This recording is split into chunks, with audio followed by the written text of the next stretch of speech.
Hey everybody, welcome back. We're on our menu, our toggle menu that we can toggle open and close, and we're going to fix this a little better.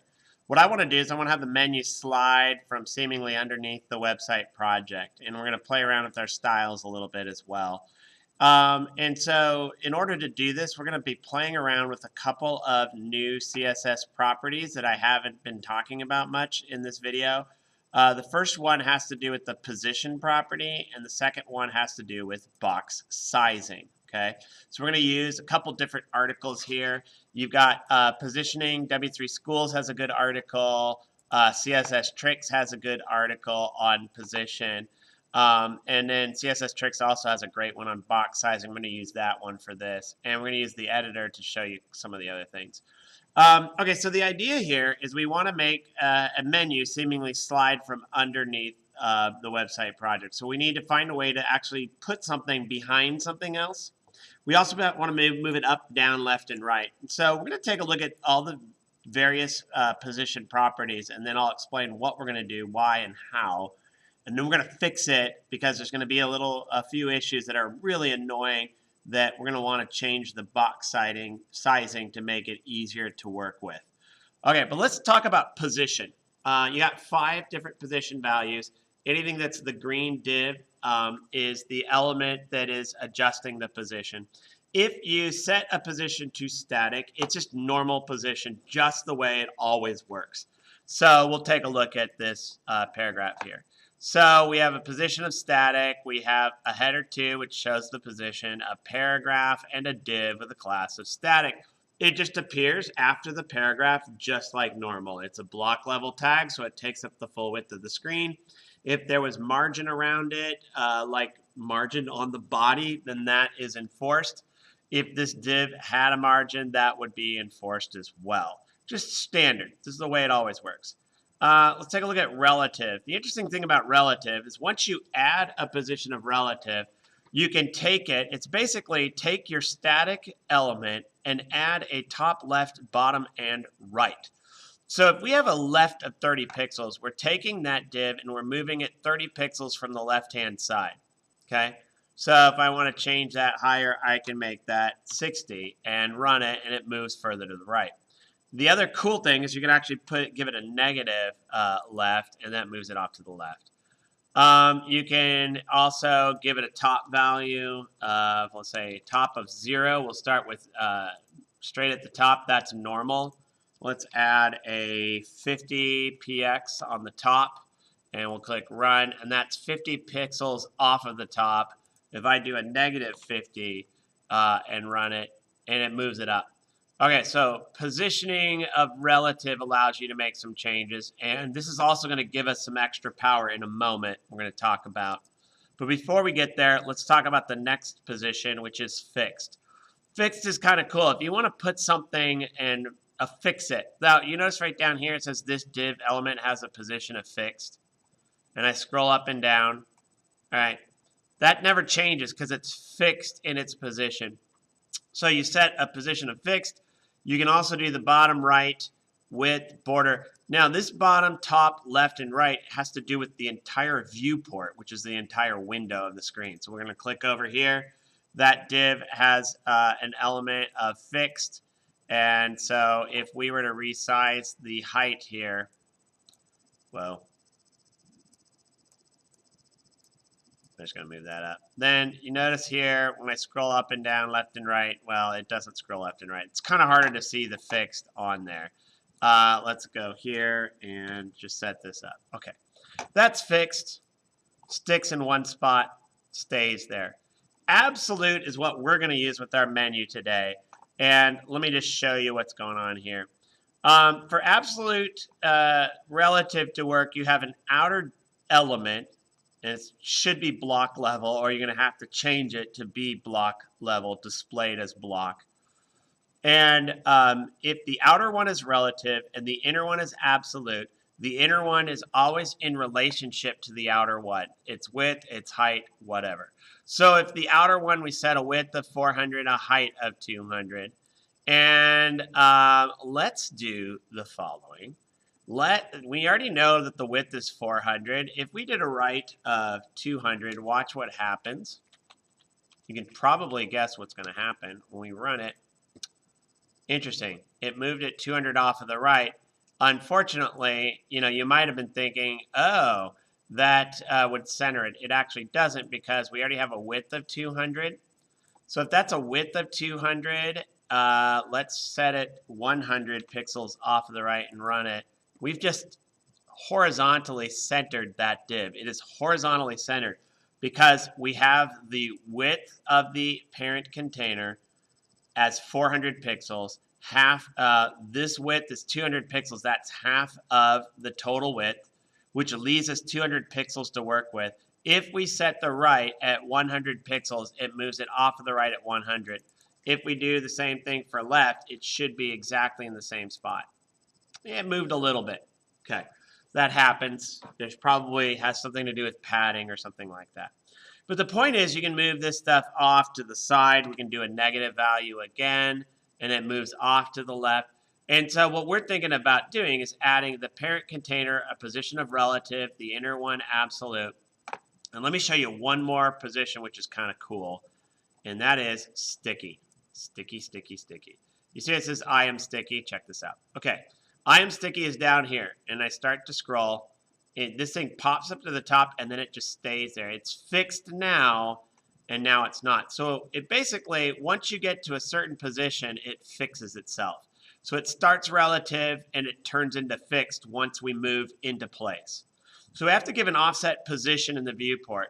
I'm not going to go over that in this one. This could be its own element. The other thing we're going to play around with is ZIndex. When we give a position of absolute, and it may work with relative, I don't recall.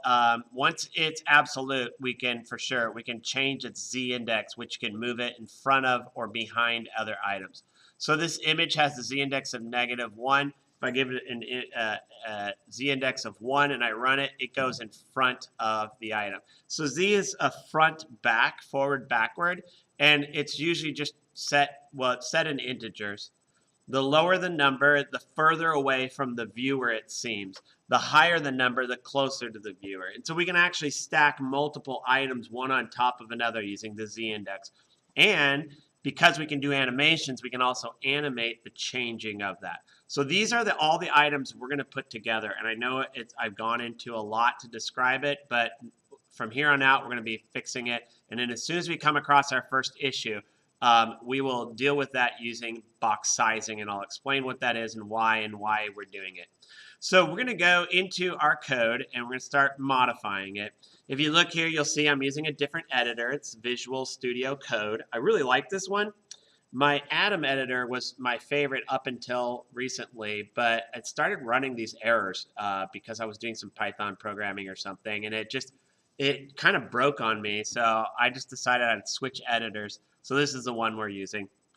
So we're going to focus on navigation. Remember, what we're going to do is we're going to take the header and relate it to the nav bar. Now the hard part is, this is sort of related to navigation, but it's also a layout feature. So we're starting to sort of bleed between two different concepts. We're going to stay in navigation because we are animating our navigation. So we're going to keep working in navigation. I'm going to go ahead, header comes before. I'm going to go ahead and put on here animate slide out menu. Slit out menu. There you go. Okay, rather than show you me going through this process, because I stumbled a lot through it trying to figure out everything, let me just show you the end product of what I have here. You see that slide out menu? The toggle here rotates as we go. Don't judge me on the colors. That's not what this was about. It was about getting that animated menu to slide out. So rather than show you all the process I went through, let me just show you a couple things that I did and the final code. First thing really important here is I spent a lot of time with the developer tools. And so I would go over and hover on something. If it looked weird, I'd click it and I would check to see, are we adding margin, padding, border, whatever. And this helped me a lot. just by clicking on these. And then I could play around with some of the settings in here. And then if I liked it, then I would add it over here. So just understand that.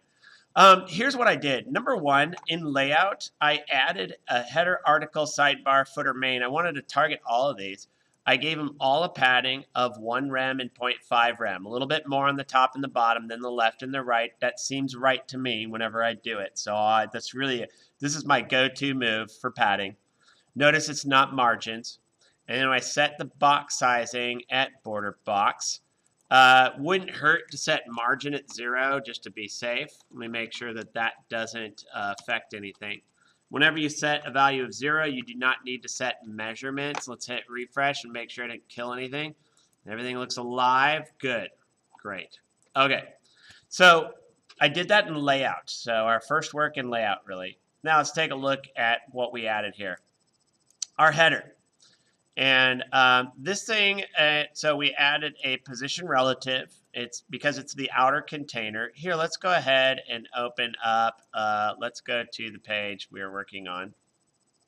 Here we go. So you see our header holds the H1 and the nav. So we give the header a position of relative. I set the height at 5. I want to set it higher than everything else. Actually, I don't think I set the height on anything else. Did I? Nope. Okay, so that makes it different. And so you just want to give yourself enough space that the header 1 inside of it fits. Okay, so that's it. I set a background color, pretty much plain there. All right, we set position of the header 1 that's inside the header to absolute. We did the same thing to the nav bar. So let's just go ahead and close these menu toggles. You don't need to see those. We set the header 1 a position of absolute. We set width and height to 100%, so it fills the whole header. We set the left and the top at 0. Zeroed it out, moved it to the top left corner. As long as the width and height are 100%, seems to work. We gave this one a Z-index of 1. We wanted this to be a higher Z-index than our nav. We set the box sizing to border box to our header 1. We wanted to make sure any padding that we added, which we did, would be inside of all of that. We do have the background color and the border bottom. Okay. So once we set that, we have the nav, primary nav, and let's just go ahead and I'm going to split this to the left. Actually, no, yeah, sure, split left. And then I'll just take this and drag it over there. Great. So you can still see the header on the left. Let's talk about the nav. The nav, the primary nav. Okay, a couple things. We set, I don't think we need the margin bottom anymore. Probably not necessary. Margin's invisible, so it shouldn't affect anything really, honestly. Transition is our animation. We animate anything that we're changing. We do an ease in, so that it kind of slows down, or it starts slow and it speeds up as you go. I think, yeah, you're easing in. Let's try an ease out. You can see that in a moment. You have an ease in and out. We set the position as absolute, just like a header 1. We set the left to 0 also. We set the width to 100%. Z-index is 0 so that it appears under the header 1. Box sizing also border box. And the only thing we changed between open and closed is the top position. That allowed it to keep the same background color and to slide it out. But I like the idea of still keeping a transition of all because we can change the top and we can change it from top to left to right. So we can have it slide from the top down. We can slide from the left to the right or from the right to the left. So if, for example, let's go ahead and save our changes. Let's look at the ease out and what happens there. When we hit refresh and we click it, notice it kind of slows down as it gets to the end. Let's make that 2 seconds so it's a little more exaggerated. So ease out means that it slows as you get close to the end. Okay, ease in, start slow, and then it speeds up as you get to the end. So it's up to you what you want to do. I'll let you choose. I'm going to put this back to, I'm going to try a 0.5 even, and see if we can get a little crisp, little bounce going there. Bam, yeah, ease out. All right, and you can modify, fiddle around with those numbers. All right, let's say we want to have it slide out from the left. So now we're going to do a left of, let's try 0. Do we have a width of 100%? Yes. And then we'll try a left of negative 450%. Save our changes, hit refresh, click. There we go. We would want to set the top here. I would set it up here. And you want to account for moving it down. All right, that's your code. That's what we did. On my next tutorial, let's go ahead and leave you with this. On the next tutorial that we do, we're going to watch this. When we start going wider, that toggle disappears. We could have a horizontal menu, but we don't. So we need to figure that out. And so we're going to do a little thing with our jQuery to bring back our menu when we can have it. So it's mobile first, but we got to go beyond mobile at some point. So that's what we'll do in our next tutorial. So thank you so much for watching. Stay tuned for more.